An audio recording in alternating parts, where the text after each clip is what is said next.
Bonjour, et bienvenue sur Film Résumé. Aujourd'hui, je vais résumer un film de comédie intitulé Projet X, spoiler à venir. Prenez soin de vous et bon visionnage. Costa se tient devant la maison de Thomas et lance le Projet X pour le garçon le jour de son anniversaire. Il est sûr que ses parents ne sont pas là et se laisse aller avec le caméraman, en chantant qu'ils vont s'envoyer en l'air ce soir. Costa goûte le gâteau et parle de la façon dont son petit Costa va être mouillé ce soir. La mère de Thomas l'aborde furtivement. Qu'est-ce qui va être mouillé ce soir? Il s'excuse de son comportement et s'en va embarrassé. Costa fait une farce à Thomas et lui demande comment il se sent pour son dernier jour en tant que perdant. Dax est leur fidèle caméraman pour la journée. Le père de Thomas leur donne de l'argent pour une soirée pizza. Ils partent pour leur anniversaire, qui coïncide avec l'anniversaire de Thomas.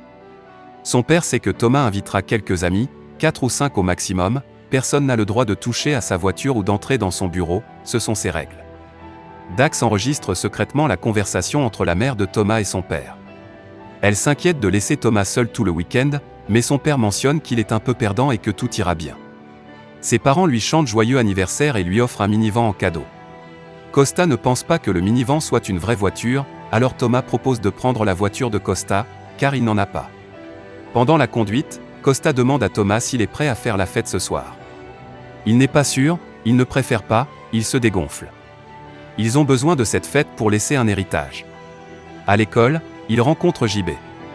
Ils sont considérés comme un groupe de perdants, même lorsque quelqu'un parle d'une fête où tout le monde s'est envoyé en l'air, ils n'ont pas été invités, même le fauteuil roulant Robert s'est fait battre. Thomas essaie quand même de se retirer de la fête car c'est chez lui et c'est lui qui prend tous les risques. Costa et JB sont offensés qu'ils pensent qu'ils le laisseraient tomber. Costa ne cesse de parler du grand jeu et de dire à quel point il est génial. Il exhorte Thomas à faire en sorte que cette fête ait lieu. Thomas accepte, à la condition que 50 personnes maximum viennent et qu'elles ne puissent pas entrer dans la maison, seulement dans l'arrière-cour. En classe, Costa envoie à toutes les personnes de sa liste de contacts un message sur une fête épique ce soir, il appelle ça du marketing de masse. Tous les élèves de l'école ont reçu le message. Plus tard, Dax voit Thomas parler à Kirby dans les gradins. Il s'approche et il parle de Costa pendant un moment, puis il l'invite à la fête. Elle dit qu'elle a un cadeau pour lui et qu'elle le lui donnera ce soir. Pendant le déjeuner, il se demande si la fille la plus jolie de l'école, Alexis, sera présente. Costa fait le tour des filles pour les inviter chez Thomas ce soir si elles veulent un morceau de ce chocolat blanc. Honnêtement, personne ne sait qui est Thomas. Certaines demandent si elles peuvent amener des amis, et la réponse est bien sûr. Elle modifie même le panneau de l'école pour inviter les gens. Thomas prend sur lui d'inviter Alexis, elle sera là. Il visite le centre commercial, achète les produits de première nécessité et joue quelques tours. À la caisse, il remarque Miles, une star de la fête bien connue. Il l'invite à leur fête, mais il a d'autres projets. Juste au cas où, ils lui disent le nom de la rue et il s'avère que la fête à laquelle il participe ce soir se trouve chez Thomas. Miles leur dit qu'il leur fournira de la boisson et que certains de ses amis viendront ce soir. 4 d'entre eux sont décontenancés. Pendant qu'ils roulent vers leur prochaine destination, le groupe échange des plans pour ce soir, principalement à propos des filles et de l'éclatement de leurs cerises. JB ne va pas aussi loin, il se contenterait de doigter, comme mitraillette, cercle de plaisir, itsy bitsy spider, tapoter et tourner en rond, tap tap tap, Costa en a assez de ces conneries. Lorsqu'ils arrivent, il laisse Dex dans la voiture car le gars à qui ils rendent visite, Terrick, n'aime pas les caméras. Terrick, un fournisseur de cuches, les invite à entrer et Dex trouve un nouvel angle pour filmer. Costa attrape le gnome de Terrick et le remet à Dex et quand Terrick revient, il récupère la marchandise. Alors qu'ils sont sur le point de monter dans la voiture, Terrick les charge et leur crie de rendre le gnome. Ils cassent le pare-brise, mais ils parviennent à s'enfuir. Costa rassure Thomas en lui disant qu'il a un cousin qui réparera son pare-brise. À ce moment-là, Terrick surgit de nulle part comme un Terminator et leur fait peur, mais ils s'en vont en voiture. Everett et Tyler assureront la sécurité ce soir. Ils ont l'air sérieux. JB et Costa font le tour du quartier pour informer les gens qu'il organise une petite fête d'anniversaire pour Thomas ce soir et s'excusent d'avance pour le bruit. Ils installent tout, un DJ, un bar, un karaoké dans le pool house, et même un château gonflable et mettent des panneaux pour être clairs. Dans 1 heure, cet endroit devrait être une maison de fous, ils trinquent à cela. 2 heures plus tard, DJ s'ennuie et un invité n'est toujours pas arrivé, mais au moins Kirby s'est montré comme promis. Costa rassure Thomas car il est sûr que les gens vont venir, JB s'est acheté un costume chic. À ce moment-là, ils entendent des voitures se garer. Tout le monde afflue et le jardin de Thomas est soudain plein de monde. Il y a déjà un peu plus de 50 invités. Même Alexis est venu. Ils installent le tonneau et la maison gonflable est prête à partir. Thomas et Costa jouent à des jeux de bière avec tout le monde et passent un bon moment pendant que d'autres personnes arrivent. Milo le chien profite de son temps dans la piscine et la maison gonflable, et les fêtards emmènent Milo partout. La fête est pleine de belles filles. Il y a tellement de monde que Thomas commence à se demander qui est tout le monde, comme le gars à la moustache qui a probablement obtenu son diplôme avant sa naissance. Certains invités attachent Milo au ballon et le lâchent dans les airs. Thomas le remarque et dit que ce n'est pas cool. Thomas et Kirby font descendre Milo et parlent à l'intérieur. Ils partagent un moment et Thomas décide de retourner dehors pour garder un œil sur les gens. Il félicite Thomas pour sa fête. Il fait descendre des gars de la voiture de son père et il a l'impression que les choses deviennent un peu hors de contrôle. Costa le calme avec un verre. Quelques stars du Playboy sont présentes et Miles arrive avec le bus de la fête. C'est alors que Tyler signale que des gens sont entrés dans la maison parce qu'il n'y a pas assez de place dans l'arrière-cour. Thomas essaie de faire sortir tout le monde de la maison, même si cela semble être un geste idiot. C'est alors qu'Alexis l'encourage et que Miles entre dans la maison pour l'encourager et pour la fête, alors il décide de ne pas le faire. Rob, le voisin mécontent, arrive. La petite fête qu'on lui a promise est un peu trop. Rob lui dit d'arrêter la fête ou il appellera la police. À ce moment-là, Everett tasse Rob par derrière. Rob se relève et le frappe.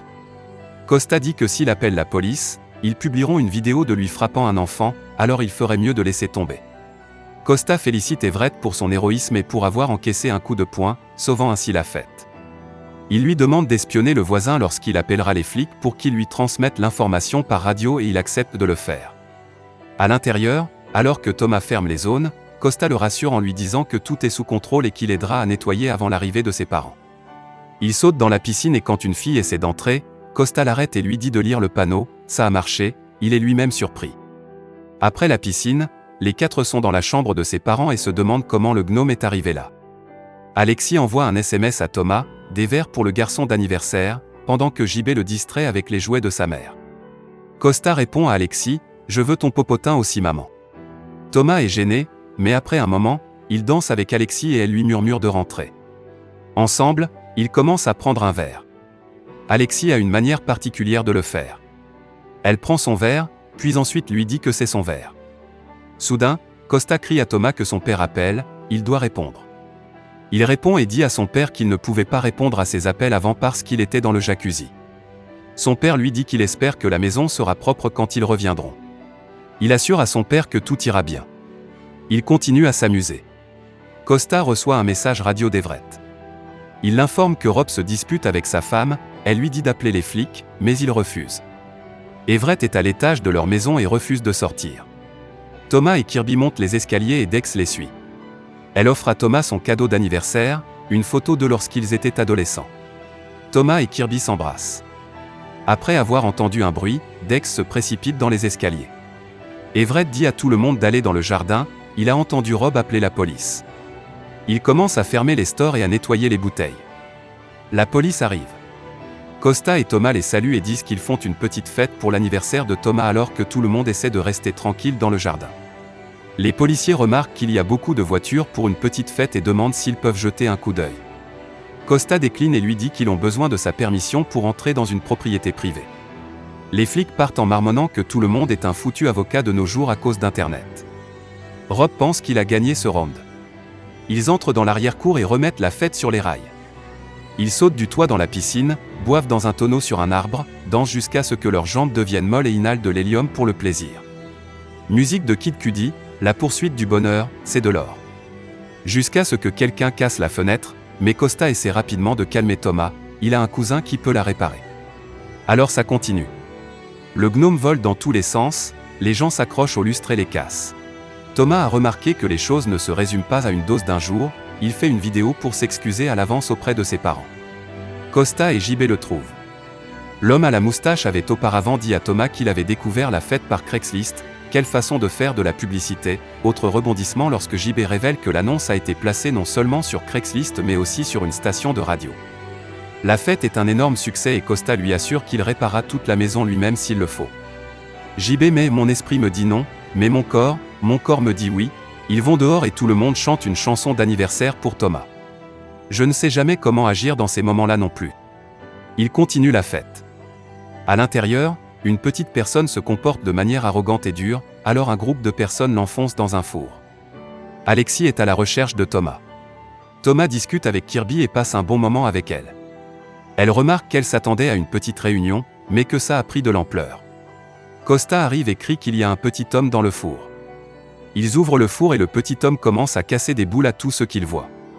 Il s'allonge dehors et Costa leur avoue qu'il les aime et qu'il est désolé d'être un con parfois. Thomas révèle qu'il est sorti avec Kirby et qu'il l'aime vraiment. Costa lui dit que Kirby a toujours été là et que ce soir, il s'agit des filles avec lesquelles ils n'ont jamais eu de chance. Ils entrent, totalement martelés, et continuent une fête que certaines personnes ont déjà appelée la fête du siècle. Les gens le font pour l'État, mais nous ne faisons que montrer des scènes familiales ici. Alexis appelle Thomas à l'étage. Everett est là et se parle à lui-même. Lorsqu'il les entend approcher, il se cache et le filme. Alexis et Thomas s'y mettent, mais Kirby les surprend et est choqué. Thomas court après elle, mais elle ne veut pas écouter ses excuses. Même avec Molly, les sentiments frappent durement Thomas. La fille qu'il aime l'a surpris avec quelqu'un d'autre, sa maison est en ruine, il écoute un message de son père dans le bureau de ce dernier, selon lequel les voisins ont appelé et lui ont parlé de la fête. Thomas monte sur le toit et observe tout le monde d'en haut. L'hélicoptère des nouvelles arrive et tout le monde commence à scander le nom de Thomas. Il fait un doigt d'honneur aux nouvelles et saute sur la maison gonflable. La police arrive et la foule crie aux policiers de rentrer chez eux, ils se retirent et appellent des renforts. Soudain, une fête s'est transformée en chaos et la police a décidé de laisser les choses se consumer avant de revenir. Dex s'enregistre et dit que les choses sont devenues incontrôlables. Les gens commencent à faire des choses dangereuses et pour aggraver les choses, quelqu'un conduit la voiture du père de Thomas dans la piscine. C'était le petit homme. C'est à ce moment-là que Costa admet que les choses sont vraiment devenues incontrôlables et qu'il n'a aucune idée de la façon d'arranger tout cela. Soudain, Terrick arrive en costume et avec un lance-flamme, à la recherche de son gnome. Il met le feu aux voitures et aux arbres et la police entre en scène, tirant des balles en caoutchouc. Après avoir essayé de brûler la police, son char est touché et explose. Le minivan de Thomas explose et met le feu à la maison, qui est éteint par les hélicoptères de la police qui larguent de l'eau. La police utilise des grenades flashbang pour disperser la foule. Rob parvient encore à crier sur Costa et ses agents de sécurité s'occupent de lui. À 6 h du matin, ils sont tous les 4 sur les gradins de l'école, Milo va bien et Thomas dit à JB et Costa de rentrer chez eux. Avant que Costa ne parte, il dit à Thomas que c'était une sacrée bonne nuit. Dex part également. Les nouvelles ont dit que c'était la fête de toute une vie. Le père de Thomas est furieux, soulignant le coût de tout. Il avait tellement de choses pour lui et il a tout jeté pour une nuit, il ne pensait pas qu'il avait ça en lui, littéralement. Thomas lui dit qu'il y avait quelques milliers de personnes ici, c'était génial. Quelque temps plus tard, Thomas se rend à l'école dans son minivan. Il traverse l'école et tout le monde l'applaudit pour la fête géniale et scande son nom, tout le monde sauf Kirby. Il la rattrape et lui dit que sa vie est en pagaille, qu'il a brûlé son quartier, mis ses parents en faillite et qu'il sera endetté jusqu'à sa mort, mais quelle est la seule chose qu'il veut réparer en ce moment, et que pour son prochain anniversaire, il ne voudra passer du temps qu'avec elle. Ils se réconcilient. Assurez-vous de vous abonner pour pouvoir regarder plus de résumés de films comme celui-ci. Merci d'avoir regardé.